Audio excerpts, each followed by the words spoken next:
Hello everyone, welcome to Eureka Classes. आज के lecture में अपन डिस्कशन करने जा रहे हैं बायोडायवर्सिटी एंड इट्स कंजर्वेशन, जैव विविधता एवं संरक्षण वाले चैप्टर का, जो कि अपने एनसीईआरटी का लास्ट चैप्टर है।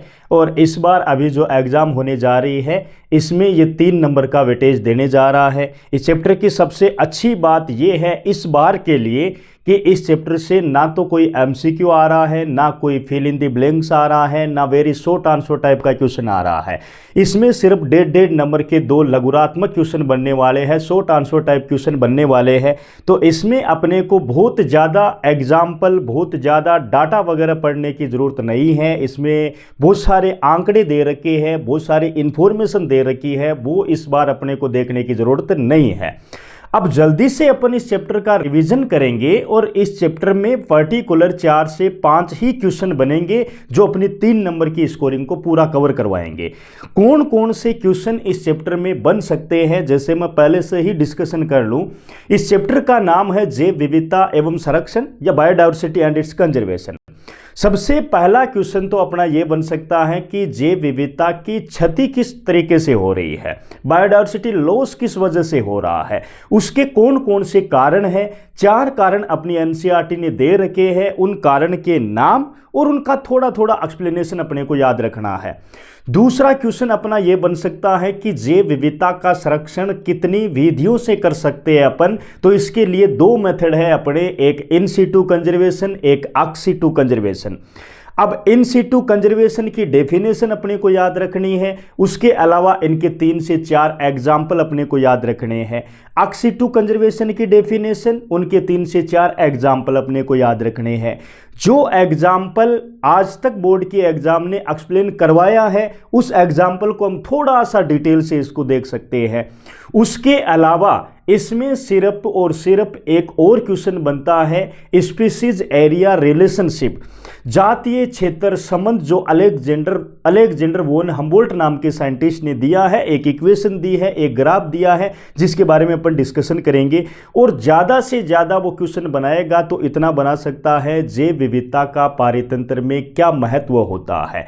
कुल मिलाकर के 4 से 5 क्वेश्चन ही वो इस चैप्टर से बना पाएगा। 2 क्वेश्चन तो उसको बनाने पड़ेंगे, अपने सिलेबस में दे ही इतने टॉपिक रहे हैं।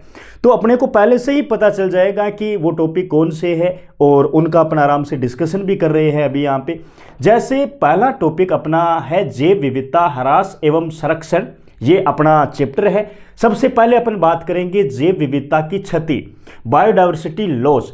अब जैव विविधता के कौन कौन से कारण है, ठीक है। पहला जो कारण है आवास का विनाश एवं विखंडन, हैबिटाट लॉस एंड फ्रेगमेंटेशन। ये पहला रीजन है बायोडायवर्सिटी लॉस का।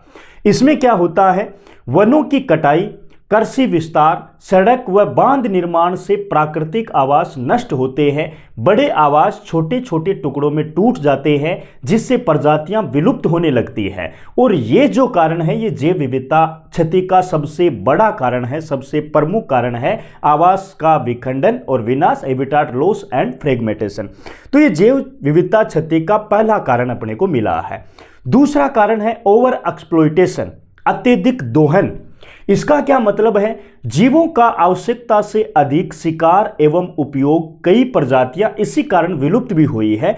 एनसीईआरटी का एक इंपॉर्टेंट एग्जाम्पल भी दे रखा है, स्टेलर की समुद्री गाय, ये है अत्यधिक दोहन की वजह से विलुप्त हो चुकी है। तो 2 रीजन हमने देख लिए, आवास का विनाश एवं विखंडन, दूसरा है अत्यधिक दोहन, और तीसरा है विदेशी प्रजातियों का आक्रमण, एलियन स्पीसीज इन्वेशन।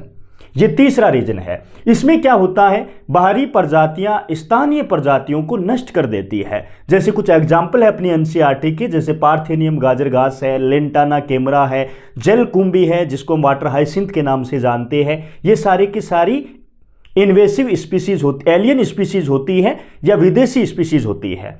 फिर चौथा रीजन है सह विलुप्ति, को एक्सटिंक्शन। पहले 1 नंबर का क्वेश्चन आया करता था और रिक्त स्थान का क्वेश्चन बना करता था, तो उस टाइम पे इसको डेफिनेशन के तौर पे 1 नंबर में डाला करते थे। लेकिन 1.5 नंबर में इसकी सिर्फ और सिर्फ डेफिनेशन का वो क्वेश्चन बना नहीं सकते हैं। इसका मीनिंग क्या है, जब एक प्रजाति विलुप्त होती है तो उस पर निर्भर अन्य प्रजातियां भी नष्ट हो जाती है, उसे हम क्या बोलते हैं, सह विलुप्तता या को एक्सटिंक्शन बोलते हैं। एग्जाम्पल जैसे पौधा और उसका परागण करने वाला कीट। अब जैसे पौधा नष्ट हुआ है तो उसका परागण करने वाला कीट है वो भी नष्ट हो रहा है, साथ साथ में विलुप्त हो रहे हैं, तो इसको हम बोलते हैं सह-विलुप्तता। तो ये 4 कारण देखे अपने जैव विविधता की क्षति के। इनमें से क्वेश्चन ऐसा बन सकता है कि जैव विविधता की क्षति के कोई 4 कारकों के नाम लिखो और एक कारण को थोड़ा सा विस्तार से समझो। और विस्तार से समझाने का मतलब 2 या 3 पॉइंट में जितना हमने यहाँ पे लिख रखा है। फिर अगला जो इंपॉर्टेंट क्वेश्चन बनता है जैव विविधता संरक्षण। अब जैव विविधता का संरक्षण जो होता है वो 2 प्रकार से किया जाता है। एक होता है स्व-स्थानीय संरक्षण जिसको हम बोलते हैं इन सिटू कंजर्वेशन। दूसरा होता है बहिस्थानीय संरक्षण जिसको हम बोलते हैं अक्स सिटू कंजर्वेशन।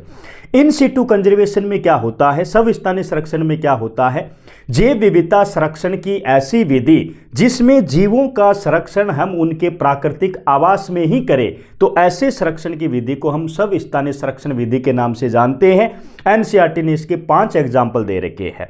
सबसे पहला बायोडायवर्सिटी हॉटस्पॉट जिसको हम जैव विविधता तप्त स्थल के नाम से जानते हैं। दूसरा नेशनल पार्क जिसको हम राष्ट्रीय उद्यान भी बोल सकते हैं। तीसरा वाइल्ड लाइफ सेंचुरी जिसको हम वन्य जीव अभयारण्य भी बोल सकते हैं। चौथा बायोस्फीयर रिजर्व जिसको हम जैव मंडल आरक्षित क्षेत्र के नाम से भी जानते हैं। और 5वां सेक्रेड ग्रोव जिसको हम पवित्र उपवन के नाम से भी जानते हैं।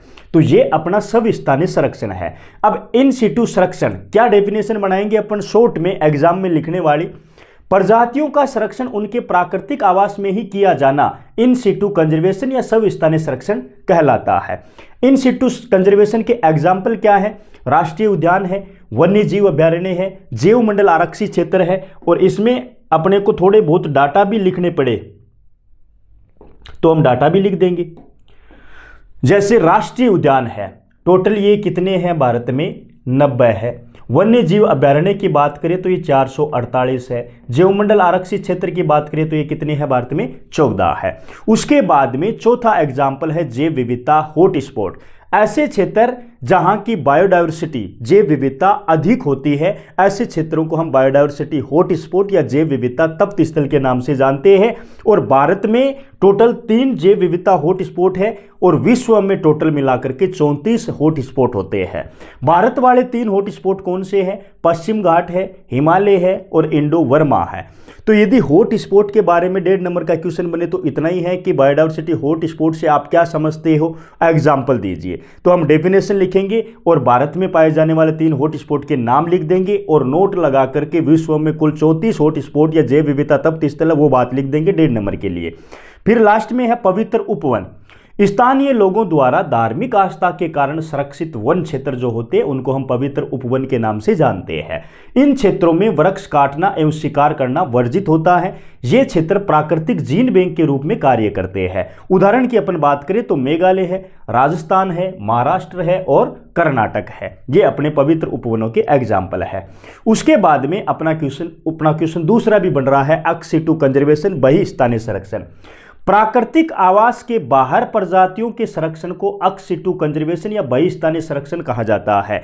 मतलब संरक्षण की जैव विविधता संरक्षण की ऐसी विधि जिसमें हम जीवों का संरक्षण उसके प्राकृतिक आवास में ना करके अन्य कहीं जगह पे करें, तो संरक्षण की ये विधि किस नाम से जानी जाती है, बहिस्थानीय संरक्षण के नाम से जानी जाती है।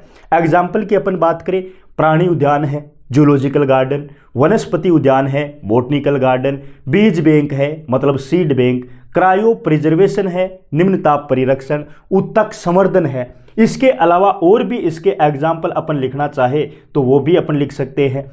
जैसे वाइल्ड लाइफ सफारी पार्क है, वन्य जीव सफारी पार्क, वन्य जीव सफारी पार्क, ये भी किसका एग्जाम्पल है, बहिस्थानीय संरक्षण का है। स्पर्म बैंक, शुक्राणु बैंक, परागकण बैंक, परागकण बैंक, वीर्य बैंक, ये भी बहिस्थानीय संरक्षण के एग्जाम्पल होते हैं। प्रयोगशालाओं की हम बात करें, प्रयोगशालाएं, ये भी बहिस्थानीय संरक्षण का एग्जाम्पल है। और उत्तक संवर्धन, प्लांट टिश्यू कल्चर, पादप उत्तक संवर्धन, ये भी बहिस्थानीय संरक्षण का एग्जाम्पल होता है। उसके बाद में अपने एनसीईआरटी में एक टॉपिक और है, प्रजाति क्षेत्र संबंध, स्पीसीज एरिया रिलेशनशिप। ये क्वेश्चन एक बार बोर्ड की एग्जाम ने 1.5 नंबर का पूछ रखा है और इस बार भी 1.5 नंबर का वेटेज है, तो ये इंपोर्टेंट भी है। प्रजाति क्षेत्र संबंध, स्पीसीज एरिया रिलेशनशिप क्या बोलता है?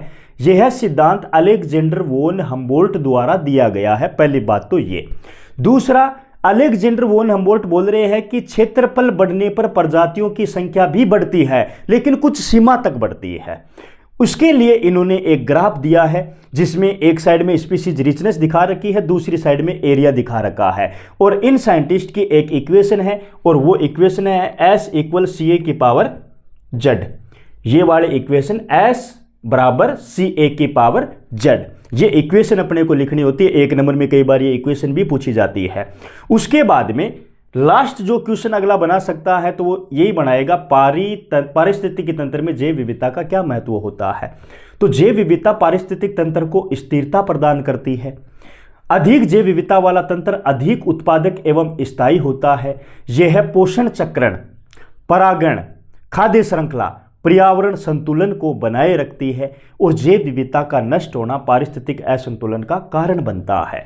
तो ये एक छोटा सा चैप्टर अपन मान सकते हैं इस बार के लिए। मैं ये नहीं कह रहा कि इसमें इतना ही पढ़ना है, लेकिन एग्जाम के पॉइंट ऑफ व्यू से आपको सबसे पहले यही क्वेश्चन देखने हैं। उसके अलावा आप और देख सकते हो, क्योंकि इसमें बहुत सारे और भी क्वेश्चन बनते थे पहले।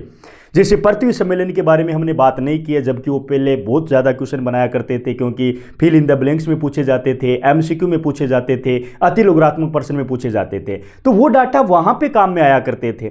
सबसे ज़्यादा आनुवंशिक विविधता किसकी होती है, जातीय विविधता किस में होती है, तो वो सारी की सारी बातें पहले आया करते थे। अब अपने 1.5 नंबर के क्वेश्चन बनेंगे। तो 1.5 नंबर के बोर्ड एग्जाम ने 15 सालों में जब 1.5 नंबर का क्वेश्चन जब भी बनाया तो वो यहीं से ही बनाया है। तो इस बार 2026 में भी 28 फरवरी को जो पेपर होगा उसमें से अपने को इन्हीं में से ही क्वेश्चन मिलेंगे। मुझे वेट भी रहेगा कि कौन सा क्वेश्चन वो बनाएगा, क्योंकि उसके पास में ऑप्शन नहीं बचे हैं। इकोलॉजी के अपने टोटल 3 चैप्टर हैं, तीनों चैप्टर में उनकी मजबूरी है क्वेश्चन बनाना, क्योंकि जितने टॉपिक दे रखे हैं उतने के उतने क्वेश्चन भी उनको बनाने हैं। तो हर एक टॉपिक में से वो क्वेश्चन बनाएगा। इसका मतलब इकोलॉजी वाली जो यूनिट है जिसमें 3 चैप्टर है, टोटली ये 5, 4, 9, 3, 12 नंबर की स्कोरिंग अपने को इकोलॉजी देगी, जिसमें से फिक्स क्वेश्चन आते हैं। Thank you so much.